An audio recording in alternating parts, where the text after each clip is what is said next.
Hi, I'm Sandy Jerome, and my script is Last Woman. It's a drama with grounded sci-fi and light thriller elements.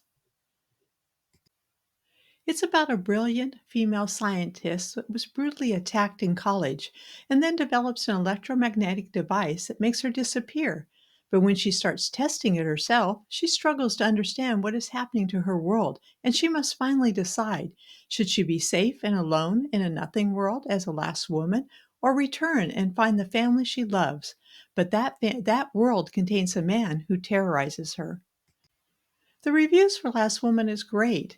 According to the Austin Film Festival, Last Woman is a unique and fresh feeling science fiction story. The writing is consistent, and it's obvious the writer has gone to great lengths with the scientific world building. The reader enjoyed the puzzle that existed as part of this story company, and it's currently a semifinalist in Final Draft's Big Break contest, with results coming soon. I came up with the idea for this script after my flight to Detroit for a big meeting with General Motors was delayed, and I didn't arrive till 2 a.m. The Marriott had given away my guaranteed room and sent me to another hotel in downtown Detroit. My cell phone died and I got lost. When I pulled over to look at the directions, a group of men started heading towards my car. I wish I could disappear and be anywhere but here. After that experience, I returned to my software design company and created the phaser, a strong enough burst to make me invisible by changing my energy to a level that others can't see, sort of like turning off the lights in a room. But unfortunately, the device today only exists in my head and in the script that I wrote about a woman who was raped and hung by her college professor. She started a biotech firm, and unlike me, she successfully designed the ultimate security device that I dreamed of. Click it once, and a strong electromagnetic pulse makes you disappear. Click it again, and you're back. What could go wrong? I recently sold my software company, and we had a saying unexpected results, usually due to human error. Our main characters are Danielle, a brilliant scientist who has it all, a husband who cares for her, a cuddly daughter, and she's a partner in a successful biotech security firm that just landed a huge contract. But she's terrified of being alone at night and sees Carson in her nightmares. Carson is the piece of shit professor who raped Danielle in college and still haunts her in her dreams. But are they dreams? Has he found a way to move through the universe and finish the job he started, which is hanging her until she's dead? Even worse, will he be going after her daughter? There's also Justin, Danielle's talented scientific partner in the biotech firm, and he's secretly in love with her. And in one universe, yes, they consummate that love. But Danielle loves her husband, Brian. Handsome Justin is a serious scientist who doesn't mind pushing the line between cutting edge and bleeding edge. And finally, there's Maya, the other partner in the firm, a strong Native American woman who keeps things from getting too heavy with her Cherokee proverbs and simple logic. After serving in the military, a plate in her head keeps her from being able to test the device, leaving that challenge to her other partners, Danielle and Justin.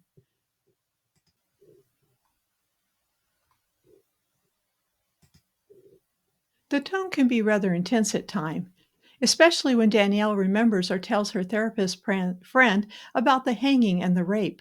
Towards the end, it turns suspenseful, especially when Carson threatens to take Danielle's little girl. Oh no, not the little girl. It's rather thought provoking. Can this happen? How far should technology go to keep us safe? Is there really a parallel universe? It does have a smaller cast, but there are some other characters. Brian, the handsome, geeky husband, who's often too busy to help Danielle, but he loves and cares for her in most of the universes. Sadie is the chimp that presses the device, accidentally throwing Danielle into the empty between world. But it could also be played by a dog by putting peanut butter on the device to keep the budget down.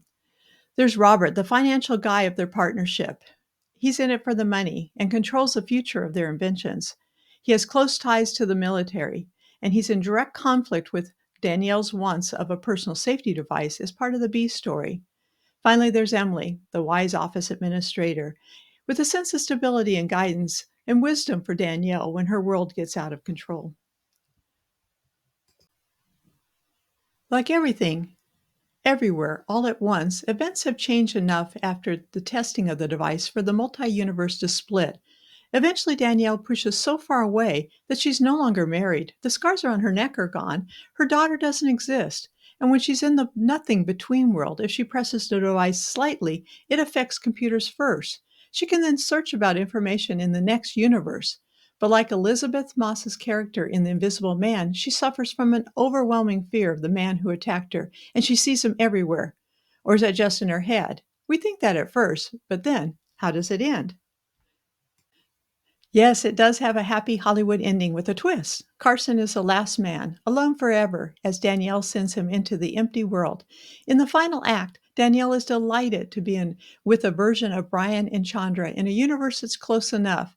She sold her stock in the biotech company and now works in community theater with Chandra, coming full circle in her life. In the final scene, Justin shows up at Chandra's play behind the stage and tells Danielle he's created a navigational system for the pulse that can go into specific universes. Danielle could now find every Carson in every empty world, but Danielle decides that she's happy where she has landed and she'll never risk being alone again. She has everything she needs with the theme of acceptance. But could a series be possible if Danielle decides to chase Carson down in every universe? A sequel? You decide. So why me? Why now? Well, we all worry about technology: AI, artificial intelligence, drones flying overhead, enhanced listening devices. The time has never come be better to discuss the multi-universe after the success of Everything Everywhere All at Once. Does a parallel world exist? How do we get there? When you're in a room, you exist because of the energy you emit, and we see you because of the light waves that reflect upon you. But what if we could change that?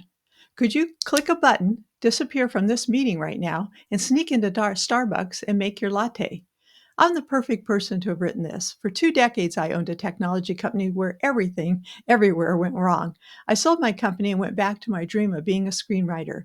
After completing UCLA's advanced screenwriting program, I won the Native American Media Alliance Fellowship this year twice.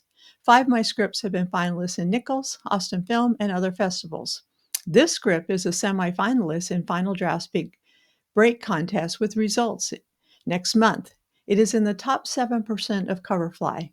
This is a good time for Last Woman. It's easy to contact me. Send me an email. You can send me a text or go to my website, and there you'll see links to everything about me, including the animated sci-fi film that's being created right now that I wrote called Runaway Cricket by Black Orb. Thank you for watching, and please send me an email and request the script Last Woman.